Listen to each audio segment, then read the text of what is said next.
Hello guys, kumusta po kayo? Ngayon po ay statutory holiday dito sa Hong Kong. Ito po ay parang special holiday o holiday po dito sa Hong Kong na ibinibigay po din sa mga foreign workers.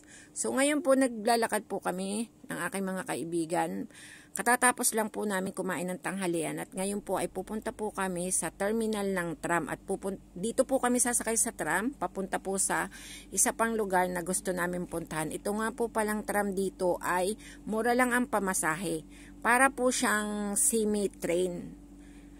Sarilis din po siya dumadaan. Mura lang po ang pamasahe at medyo babagal ng konti, so malapitan lang din po. Dito po sasakay ka muna at kapag bababa na po, saka ka po magbabayad. Pwede po ang cash at pwede din po yung card na ginagamit dito sa transportation sa Hong Kong. So, dalawang layer po ito, baba at taas. Ngayon po medyo punuan. So, dito lang po sa ibaba, pwedeng tumayo. Sa taas po, dapat po nakaupo lang. So, kapag pupunta po kayo ng Hong Kong, experience nyo pong sumakay ng tram at masaya po. Kapag po kayo hindi sumakay ng tram, parang hindi po kayo pumuntang ng Hong Kong. Marami po ito dito sa Central, kumbaga City ng Hong Kong.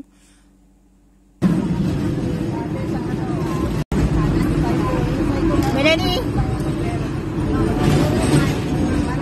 Ano ba? Babay? Bilis ha?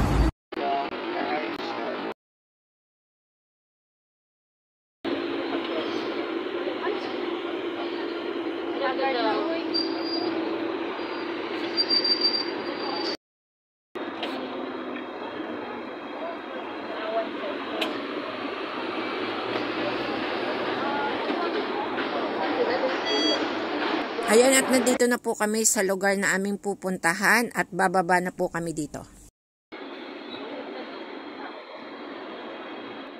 Dito nga po pala sa tram, yan makikita po natin ang driver. Samantalang sa train po, hindi po natin nakikita ang driver.